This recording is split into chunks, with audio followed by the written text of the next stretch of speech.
Maaf yang menyembuhkan, bukan melupakan. Adakah di antara kita yang pernah merasa benar-benar terluka oleh orang lain? Mungkin karena ucapan yang menyayat, perlakuan yang merendahkan harga diri, atau karena kehilangan sesuatu yang sangat berarti akibat perbuatannya. Dalam hati yang terguncang, seringkali terdengar suara-suara batin yang perih. Dia menghina saya, dia menyakiti saya, dia merebut milik saya. Kalimat-kalimat itu mungkin tidak kita ucapkan, namun diam-diam berputar terus dalam pikiran, menjadi beban yang menyesakkan dada. Pikiran seperti itu, bila terus dipelihara bagaikan bara yang terus kita tiup. Ia tidak padam, justru semakin menyala. Luka-luka lama yang seharusnya mulai pulih, kembali terbuka, karena kita terus mengingat dan menghidupkannya dalam batin. Setiap kali kenangan itu muncul, kemarahan pun ikut hadir, seolah kejadian menyakitkan itu baru saja terjadi. Tanpa disadari, kebencian menjadi racun yang perlahan kita minum sendiri, berharap orang lain yang merasa sakit, padahal kitalah yang paling tersiksa. Namun Sang Buddha mengajarkan jalan yang berbeda.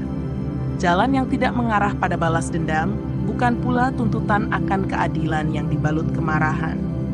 Beliau mengajak kita untuk menengok ke dalam, menyadari gejolak dalam batin yang menjadi sumber penderitaan itu sendiri. Bila kita mampu melepaskan pikiran seperti, dia telah menyakiti saya, dia telah merampas sesuatu dari saya, maka kebencian pun tak lagi memiliki ruang untuk tumbuh. Artinya, kebebasan dari kebencian bukanlah sesuatu yang diberikan oleh orang lain. Tidak juga datang dari permintaan maaf yang kita tunggu-tunggu. Kebebasan itu berasal dari keputusan yang kita ambil sendiri, yakni keputusan untuk melepaskan. Melepaskan bukan berarti membenarkan apa yang salah. Bukan pula berarti pura-pura melupakan hal yang telah melukai hati kita. Melepaskan adalah bentuk tertinggi dari kebijaksanaan, saat kita memilih untuk tidak lagi menjerat diri sendiri dalam penderitaan masa lalu. Karena selama dendam masih kita simpan, luka itu akan terus terbuka. Tetapi saat kita mampu dengan ikhlas berkata dalam hati, biarkan yang telah terjadi berlalu, maka penyembuhan batin pun perlahan dimulai. Kehidupan ini terlalu singkat untuk diisi dengan kemarahan yang berlarut. Tak ada yang tahu berapa banyak waktu yang masih tersisa untuk kita. Maka daripada membiarkan amarah mengisi ruang dalam hati, mengapa kita tidak memilih untuk hidup dalam damai? Kita memang tak bisa mengubah apa yang telah terjadi di masa lalu, tetapi kita selalu bisa memilih bagaimana kita meresponsnya hari ini.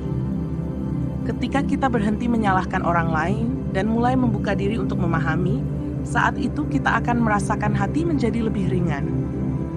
Saat kita tak lagi memberi tempat bagi dendam, batin pun terbuka untuk hal-hal yang lebih indah, cinta kasih, welas asih, dan kebijaksanaan. Inilah esensi dari ajaran agung Sang Buddha. Bukan sekadar ajaran tentang bagaimana menjadi orang baik, tetapi bagaimana kita bisa benar-benar merdeka dari penderitaan yang kita ciptakan sendiri. Dan ketika kita mampu melepaskan kebencian dengan tulus, maka kedamaian sejati akan hadir. Kedamaian yang tidak bergantung pada siapapun, melainkan mengalir dari hati yang jernih dan terbebas dari luka yang digenggam terlalu lama. Maka, bila hari ini hatimu masih memikul luka, jika kenangan lama masih menyisakan perih, izinkan dirimu perlahan melepaskannya. Bukan karena orang lain layak dimaafkan, tetapi karena kamu layak untuk hidup dalam ketenangan. Semoga setelah mendengar ini, kamu menemukan keberanian untuk tidak lagi tinggal dalam bayang-bayang masa lalu. Semoga kamu punya kekuatan untuk memaafkan, bukan untuk melupakan, tetapi untuk menyembuhkan dan melangkah lebih ringan ke depan. Karena kamu pantas merasakan damai, kamu pantas disembuhkan, dan kamu pantas untuk hidup sepenuhnya tanpa beban yang mengikat batin. Semoga semua makhluk hidup berbahagia, terbebas dari penderitaan, dan senantiasa hidup dalam cinta kasih serta kedamaian.